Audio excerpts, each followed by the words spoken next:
Guys welcome to my YouTube channel Namaste history. आज हम पढ़ने जा रहे हैं एक बहुत ही important topic that is panchayati Raj system in India. इससे बहुत सारे क्वेश्चंस आते हैं, हर कॉम्पिटिटिव एग्जाम से मिलेंगे, चाहे यूपीएससी दीजिए, चाहे आप नेट का एग्ज़ाम दीजिए, चाहे कोई भी एग्ज़ाम देंगे तो उसमें आपको क्वेश्चंस जरूर मिलेंगे।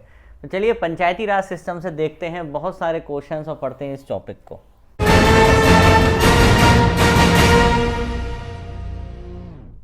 देखो, सबसे पहला क्वेश्चन है कि क्या पंचायती राज दिवस हम किस दिन मनाते हैं। तो पहला ही क्वेश्चन ही आ गया, ये आधे लोगों को नहीं पता होता है। तो पंचायती राज डे हम सेलिब्रेट करते हैं 24 अप्रैल को, पहला क्वेश्चन। दूसरा, क्वेश्चन पे क्वेश्चन दूसरा है कि ये भारत के संविधान में कौन से शेड्यूल में गिवन है। तो it is given under schedule number 11। तो ये हमारे शेड्यूल 11 में गिवन है। ये किस अमेंडमेंट से आया था? ये एसएससी में, बैंक पीओ में, नेट में, पीसीएस प्री में बहुत बार पूछा जाता है। तो ये ध्यान रखेंगे, 73rd अमेंडमेंट एक्ट 1992 से पंचायती राज सिस्टम आया था अंडर पार्ट 9। किस में आया था? पार्ट 9 में of the constitution bye 73rd amendment act 1992। और इसको किस में दिया है हमने? शेड्यूल नंबर 11 में। तो अब देखो इसमें कौन कौन से आर्टिकल आते हैं, कहाँ से कहाँ तक हम डिस्कस करेंगे। तो आज हम डिस्कस करेंगे आर्टिकल 243 से 243 ओ तक। तो 243 से 243 ओ तक हमारा पूरा पंचायती राज सिस्टम चलेगा, given under schedule 11 part number 9 by 73rd amendment 1992, Panchayati Raj दिवस 24 अप्रैल। अब देखो, एक क्वेश्चन लास्ट ईयर भी आया था पीसीएस प्री में कि पंचायत जो 11 शेड्यूल में उसमें कितने आइटम गिवन है। तो भैया याद रखेंगे, पंचायत के अंदर 29 आइटम्स गिवन है। कितने? 29 फंक्शनल आइटम्स गिवन है। किसमें? पंचायत के अंदर। मतलब जो शेड्यूल 11 है उसमें 29 फंक्शनल आइटम्स गिवन है। अब ये कहा जाता है कि ये पंचायती राज का सपना गांधी जी का था, नेहरू जी का था। तो आज हम देखेंगे, अगर आप बहुत पुरानी वीडियोस आपने देखी होंगी तो आपको पता होगा directive principles of state policy under article 40 ये गांधीयन प्रिंसिपल है।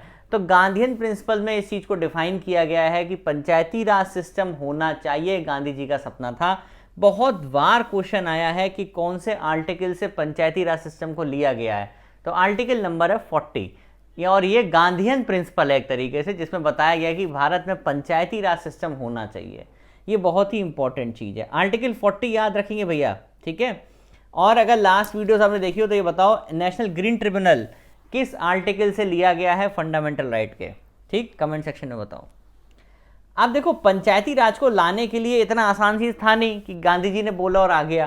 कुछ ना कुछ बहुत सारी कमेटीज आई इसमें। तो सबसे पहली और इंपॉर्टेंट कमेटी है बलवंत राय मेहता कमेटी। और सभी लोग ये ध्यान रखेंगे, पंचायती राज सिस्टम भारत में बलवंत राय मेहता कमेटी की रिकमेंडेशन से आया था। तो किसकी रिकमेंडेशन से आया? बलवंत राय मेहता कमेटी की रिकमेंडेशन से ही पंचायती राज सिस्टम भारत के अंदर आया था। तो इन्होंने बहुत सारी रिकमेंडेशंस दी। इन्होंने सबसे बड़ी रिकमेंडेशन दी कि पंचायती राज सिस्टम 3 टियर होना चाहिए। मतलब सबसे नीचे ग्राम पंचायत, फिर पंचायत समिति, फिर जिला परिषद। इस तरीके से सिस्टम होना चाहिए। लेकिन भाई साहब, इसके बाद जो है ना अशोक मेहता, इन्होंने बोला नहीं नहीं नहीं नहीं, 3 नहीं, 3 बहुत है, 2 ही टियर सही है। गाँव वाँव छोड़ दो, सिर्फ तहसील रखेंगे और जिला स्तरीय रखेंगे। ठीक है, बहुत अच्छी बात है। उसके बाद आई जीवी के राव कमेटी। ये कमेटी इस लाइन से याद होनी चाहिए सारी। जीवी के राव कमेटी आई 85 में। ये प्लानिंग कमीशन ने सेटअप करी थी और इन्होंने तो पूरा फोकस डिस्ट्रिक्ट लेवल पे रखा। बोले यार नीचे मत जाओ, ना गांव पे ना तहसील में, सिर्फ डिस्ट्रिक्ट पे फोकस करो, वो सबसे बढ़िया है। और उसके बाद जो सबसे इंपॉर्टेंट कमेटी आई वो थी एल.एम. सिंघवी कमेटी। इसने सबसे पहली बात ये बोली कि भैया ये सब बातें तो ठीक है, लेकिन सिस्टम कॉन्स्टिट्यूशनल भी होना चाहिए। पंचायत को कॉन्स्टिट्यूशनली, हमें एक तरीके से कॉन्स्टिट्यूशनली उसे वो देना चाहिए, प्रोविजंस देने चाहिए पंचायत के, वरना ऐसे कोई फायदा नहीं, गवर्नमेंट आएगी और चेंज करती रहेगी। तो ये क्वेश्चन बहुत आया है कि किसने कॉन्स्टिट्यूशनली पंचायती राज सिस्टम को पहली बार बोला। तो वो थे एल.एम. सिंघवी साहब, उन्होंने बोला था इस चीज़ को। लेकिन क्वेश्चन अगर ये आता है कि किस कमेटी की रिकमेंडेशन से पंचायती राज सिस्टम आया, तो हम सबको याद रखना है बलवंत राय मेहता कमेटी की रिकमेंडेशन से आया। उसके बाद कौन सी आई? अशोक मेहता कमेटी। उसके बाद कौन सी आई? अगर आपको याद हो, जीवी के राव कमेटी। उसके बाद कौन सी आई वो हमें याद करना है, दैट इज सिंघवी कमेटी। तो ये 4 कमेटीज बहुत इंपॉर्टेंट है, थंगन कमेटी भी है, गैडगिल कमेटी भी है, वो इतनी इंपॉर्टेंट नहीं है, इन चारों को याद रखना जरूरी है।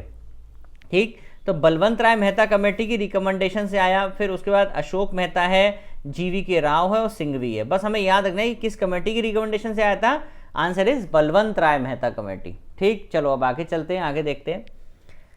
अब जब ये सारी बातें हो गई तो राजीव गांधी जी ने एक बिल इंट्रोड्यूस किया जिसे हम बोलते हैं 64th अमेंडमेंट बिल इन जुलाई 1989।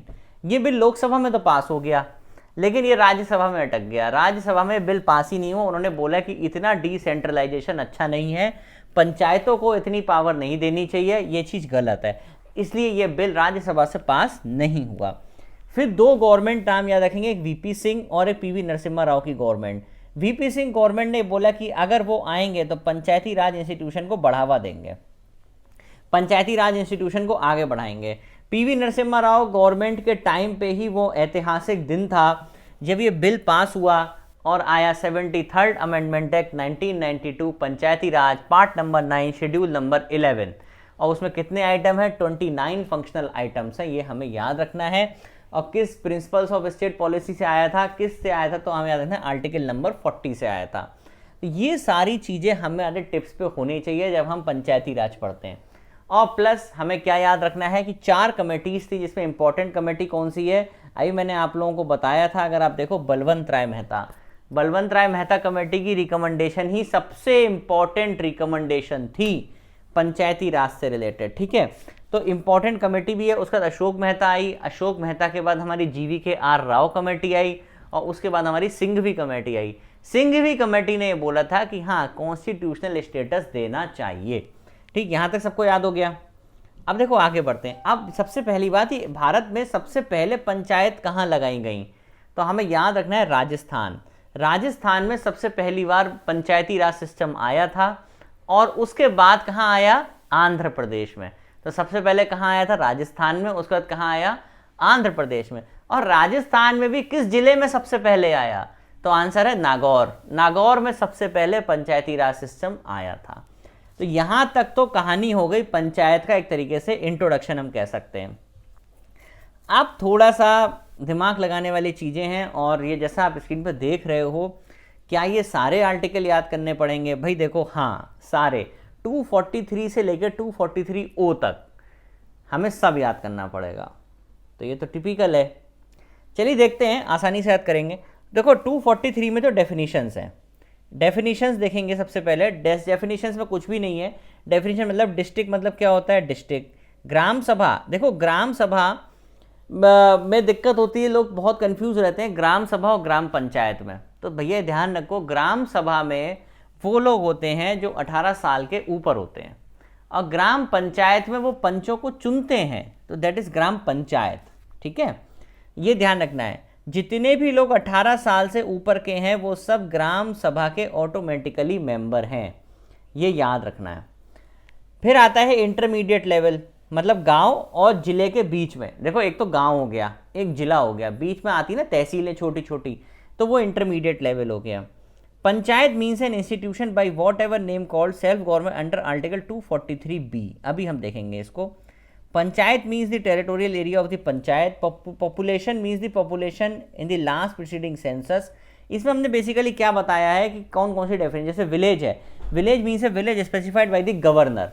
अब ये आ जाएगा कि विलेज को कौन स्पेसिफाई करता है, तो आंसर इज गवर्नर। और 243 में ऐसा कुछ नहीं है। अब आता है 243A। ए में हमने ग्राम सभा के बारे में कुछ बताया है। ग्राम सभा में exercise such powers and perform such functions at the village level as the legislature of state may by law provide. देखो क्या होता है ना, अगर कि स्टेट लेजिस्लेचर का सबसे ज़्यादा रोल रहता है ग्राम सभा या पंचायत समिति में। अभी हम आके देखेंगे। तो 243A आप लोगों ने देखा, 243A में क्या दे रखा है, सिर्फ ग्राम सभा को जो भी फंक्शंस दिए जाएंगे वो स्टेट लेजिस्लेचर के द्वारा दिए जाएंगे। अब बी आएगा। बी में कैसे याद रखोगे, बी याद सबसे पहले तो ग्राम सभा हो गई, बी में आएगा कॉन्स्टिट्यूशन ऑफ पंचायत। पंचायत का संगठन कैसे हुआ, कॉन्स्टिट्यूशन ऑफ पंचायत। तो देखो there shall be constituted every state, हर स्टेट में panchayat at the village, intermediate और डिस्ट्रिक्ट लेवल में हर जगह पंचायत होगी। ठीक है, ये हमें याद रखना है। अब देखो सेकंड पॉइंट क्या कहता है, panchayat at the intermediate level, ऐसी जगह पे पंचायत नहीं होगी जहां की पॉपुलेशन 20 लाख से ज़्यादा नहीं है। समझ में आया? जैसे इंटरमीडिएट लेवल का मतलब आप ऐसे समझो जैसे कि ये ग्राम पंचायत है, ये पंचायत समिति है, ये जिला परिषद है। तो अब आप ये देखो ना, तो ये जो पंचायत समिति है बीच वाला तहसीलों का, ये वहाँ नहीं होगा जहाँ पे पॉपुलेशन 20 लाख से कम है। ऐसी कोई तहसील, अगर जिस तहसील की जनसंख्या 20 लाख से कम है तो वहाँ ज़रूरत ही नहीं है, वहाँ इंटरमीडिएट लेवल की ज़रूरत नहीं है। ठीक है, जहाँ पॉपुलेशन 20 लाख से कम है इंटरमीडिएट लेवल पे, वहाँ हमें इसकी ज़रूरत नहीं है, इसको हमें याद रखना है। अब आ गया 243B कॉन्स्टिट्यूशन हो गया।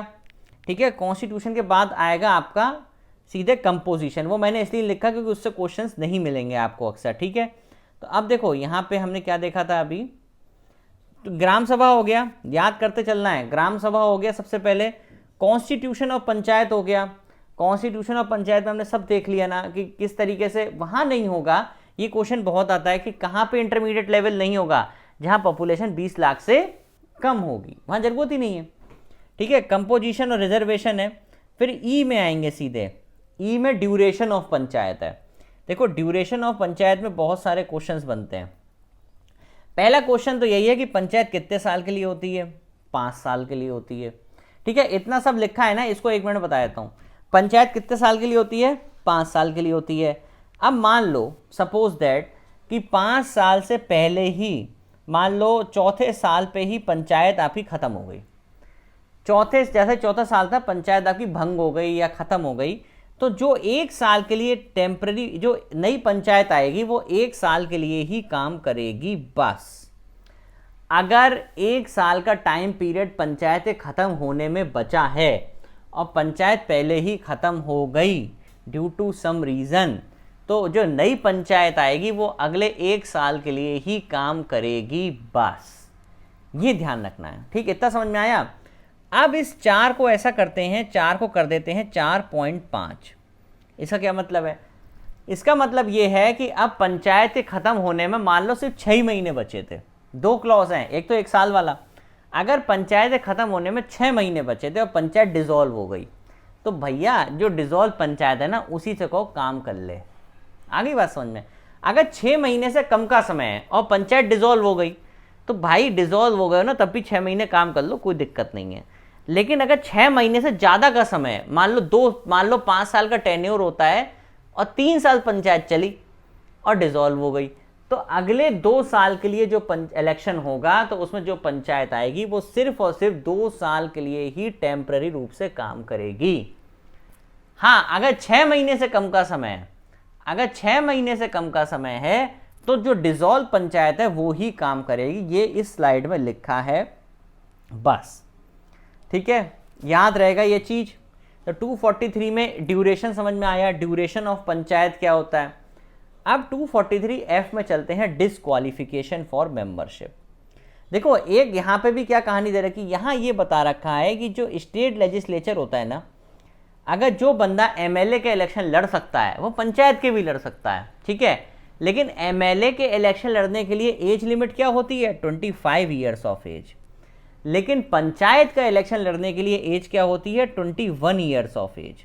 अगर कोई बंदा 21 साल का हो गया है तो पंचायत का इलेक्शन लड़ सकता है, लेकिन स्टेट लेजिस्लेचर के केस में वो 25 साल का हो गया तो वो लड़ सकता है। तो भाई ये कन्फ्यूज़न क्या है? कन्फ्यूज़न कुछ नहीं है, बाकी सारी क्वालिफिकेशन सेम रहती हैं, बस कहानी कहाँ बदलती है, कहानी जब बदलती है कि अगर वो 21 साल से ऊपर का है तो भी वो इलेक्शन लड़ सकता है, उसमें कोई दिक्कत नहीं है। अगर इसमें कोई भी दिक्कत आए कि भैया कौन डिस्क्वालीफाई होगा, नहीं होगा, क्या होगा, तो ये वहाँ पे मैटर जाएगा जहाँ स्टेट लेजिस्लेचर बताएगा। ये हमें याद रखना है, डिस्क्वालिफिकेशन। ठीक है, डिस्क्वालिफिकेशन याद रहेगी सभी को। ठीक, तो हमने कौन कौन से देख लिए यहाँ पे भी देखो आप। 243A हो गया ग्राम सभा, B हो गया आपका कॉन्स्टिट्यूशन, कॉन्स्टिट्यूशन के बाद ई में आए सीधे, ई में हमने देखा क्या, ड्यूरेशन ऑफ पंचायत, F में देखा डिस्क्वालिफिकेशन ऑफ मेंबरशिप। अब हम आएंगे G में। ठीक है, G में क्या बोलता है कि powers, authority and responsibility of panchayat, subject to provision of this constitution the legislature of state में by law provide the panchayat with such powers and authority as may be necessary to enable them to function as institution of self government, and such law may contain provision for the devolution of powers and responsibility upon panchayat. यहाँ क्या बोला जा रहा है, सिर्फ एक ही बात बोली जा रही है कि पंचायत को पावर कौन देता है, पंचायत को पावर देता कौन है, तो वो देता है स्टेट लेजिस्लेचर। देखो लिखा है ना लेजिस्लेचर ऑफ स्टेट, तो पंचायत को पावर कौन देता है, legislature of state, state legislature power देता है। अब देखो 243I में आ गए, ये देखो G हो गया, H हमने नहीं पढ़ा, I में आ गए, मैं सिर्फ इंपॉर्टेंट वाले करा रहा हूं। I में देखो फाइनेंस कमीशन है, constitution of finance commission to review. अब हम IJKLMO सारे करेंगे, ठीक है। देखो अब I में आएंगे, I में क्या बोला गया कि एक फाइनेंस कमीशन होगा। अब फाइनेंस कमीशन कौन सा होगा, कौन बनाएगा, governor of state shall as soon में be held within 1 year from the commencement of the constitution, और हर 5 साल पे एक फाइनेंस कमीशन बनाएगा जो हमारी पंचायत की फाइनेंशियल पोजीशन को देखेगा, कैसे स्टेट और पंचायत के बीच में टैक्सेस वगैरह बांटने ये देखेगा, grant in aid to panchayat from the consolidated fund of state ये देखेगा, financial position of the panchayat, सारा फाइनेंस से रिलेटेड सारा काम कौन देखेगा, finance commission. Match the column में 1000 बार क्वेश्चन आया है कि फाइनेंस कमीशन पंचायत से किस आर्टिकल में गिवन है, तो 243I में आई में गिवन है क्या, स्टेट फाइनेंस कमीशन। ये हमको याद रखना है, बहुत इंपॉर्टेंट है। द लेजिस्लेचर ऑफ स्टेट में by law provide for the composition of the commission, the qualification for which shall be required for the appointment as members. ठीक है, देखो इसका अपॉइंटमेंट कौन करता है, governor, governor of state as soon as may within 1 year from the commencement of the constitution, और हर 5 साल पे एक फाइनेंस कमीशन कॉन्स्टिट्यूट करता है जिससे कि पंचायत की फंक्शनिंग देखी जा सके। ठीक है, ध्यान रहेगा ये सब चीजें देखी जाती है। द लेजिस्लेचर ऑफ स्टेट में by law provide for the composition of the commission, the qualification वगैरह कौन डिसाइड करेगा, लेजिस्लेचर ऑफ द स्टेट, याद रखना। Commission shall determine their procedure and shall have such power in the performance of their function as the legislature of the state may by law confer on them। ठीक, ये सब आई में आ गया finance commission. जे में आता है ऑडिट। अब जब फाइनेंस कमीशन है तो ऑडिट होगा, audit of account of panchayat. The legislature of state में by law make provision with respect to maintenance of account by the panchayat. तो अब क्या होगा, जे में ऑडिट होगा, IJK। अब देखो के में क्या होगा, के में होगा पंचायत का election to the panchayat. The superintendence direction and control of the preparation electoral rolls for the conduct of all election कौन करता है, बहुत इंपॉर्टेंट, स्टेट इलेक्शन कमीशन। ये काम किसके हाथ में होता है, स्टेट इलेक्शन कमीशन के हाथ में होता है। कौन अपॉइंट करता है, गवर्नर अपॉइंट करता है। कौन अपॉइंट करता है, गवर्नर अपॉइंट करता है। और इसको अगर स्टेट इलेक्शन कमिश्नर को रिमूव करना है तो वो कैसे होगा, जैसे हाई कोर्ट के जज को हम निकालते हैं, ये हमें याद रखना है, ठीक, भूलना नहीं है। द गवर्नर, थर्ड पॉइंट देखेंगे, the governor of state when so requested by the state election commission make available to the state election commission such staff as may be necessary. तो देखो 243K में देखो, जो पंचायत के इलेक्शन होते हैं ना, वो अपना सेंट्रल वाला इलेक्शन कमीशन नहीं कराता, वो स्टेट का इलेक्शन कमीशन कराता है। ये ध्यान रखना 243K में। और उसे अपॉइंट कौन करता है, गवर्नर करता है। उसको हटाने का तरीका है जैसे हाई कोर्ट के जज को हम हटाते हैं। तो IJK, आई में हो गया आपका फाइनेंस कमीशन, जे में हो गया ऑडिट, ऑडिट के बाद आ गए आपके इलेक्शन। अब आएगा एल, हमने नहीं करा, एल इंपॉर्टेंट नहीं, एम बहुत इंपॉर्टेंट है। एम इतना इंपॉर्टेंट है जितना कुछ भी इंपॉर्टेंट नहीं है। 243M में ये बोला गया है कि भैया ये जो पंचायत है ना, ये हर जगह नहीं है। तो कहाँ नहीं है, एक तो शेड्यूल्ड एरियाज और ट्राइबल एरियाज जो आर्टिकल 244 में गिवन है, इसकी डेफिनेशन वहाँ नहीं है। दूसरा ये स्टेट याद रखने, नागालैंड, मेघालय और मिजोरम, नागालैंड, मेघालय और मिजोरम यहाँ पे नहीं है। तो कहाँ कहाँ हमारी पंचायत भारत में कहाँ नहीं है, नागालैंड, मेघालय और मिजोरम में ये नहीं है, बहुत इंपॉर्टेंट है। समझ में आ रहा है ना, नागालैंड, मेघालय, मिजोरम, ये हमें याद रखना है। इस कैसे याद रखोगे, NM², नागालैंड, मेघालय, मिजोरम। तो क्या मणिपुर में भी नहीं है? मणिपुर में है, लेकिन हिल एरियाज जो है ना मणिपुर के, वहाँ डिस्ट्रिक्ट काउंसिल है। जो मणिपुर के हिल एरियाज हैं या फिर जो आपके दार्जिलिंग के हिली एरियाज हैं, जैसे दार्जिलिंग में क्या है, गोरखा हिल काउंसिल, तो दार्जिलिंग और मणिपुर के हिली एरियाज में, दार्जिलिंग और मणिपुर के हिली एरियाज में क्या है, वहाँ पे पंचायती राज सिस्टम नहीं है, हिली एरियाज में। लेकिन अगर नागालैंड, मेघालय, मिजोरम देखोगे ना, NM स्क्वायर, तो भैया यहाँ तो कहीं नहीं है। नागालैंड, मेघालय, मिजोरम में तो है ही नहीं। और कहाँ पे है अगर आप देखोगे तो बाकी सब जगह है, नागालैंड, मेघालय, मिजोरम में नहीं है। और मणिपुर में आपका क्या, जो हिली एरियाज है वहाँ डिस्ट्रिक्ट काउंसिल है। दार्जिलिंग में भी जो हिली एरियाज है वहाँ भी डिस्ट्रिक्ट काउंसिल है। और देखो द लेजिस्लेचर ऑफ स्टेट, अगर लेजिस्लेचर चाहता है, क्लॉज 1 में, if the legislative assembly of state passes A resolution, अगर जो है नागालैंड, मेघालय और मिजोरम अगर चाहते हैं तो वहाँ उनकी जो स्टेट लेजिस्लेचर है वो वहाँ पे एक लॉ पास करेगी, और किससे, 2/3 मेजॉरिटी से पास होगा, तो वहाँ पे ये हो सकता है। और देखो ये लॉ जो होता है ना 368 के अंडर कवर नहीं होता है, ठीक है, ये ध्यान रखेंगे।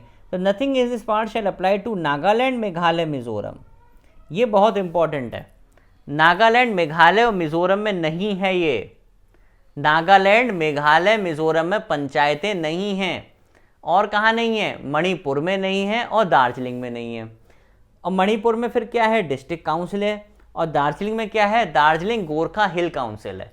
तो भैया ये सारे आर्टिकल बहुत ही ज़्यादा इंपॉर्टेंट हैं। अब आ गया 243 ओ में हम सबको याद होना चाहिए कि कोर्ट कोई भी दखलंदाजी नहीं करेगा पंचायत के इलेक्शन में।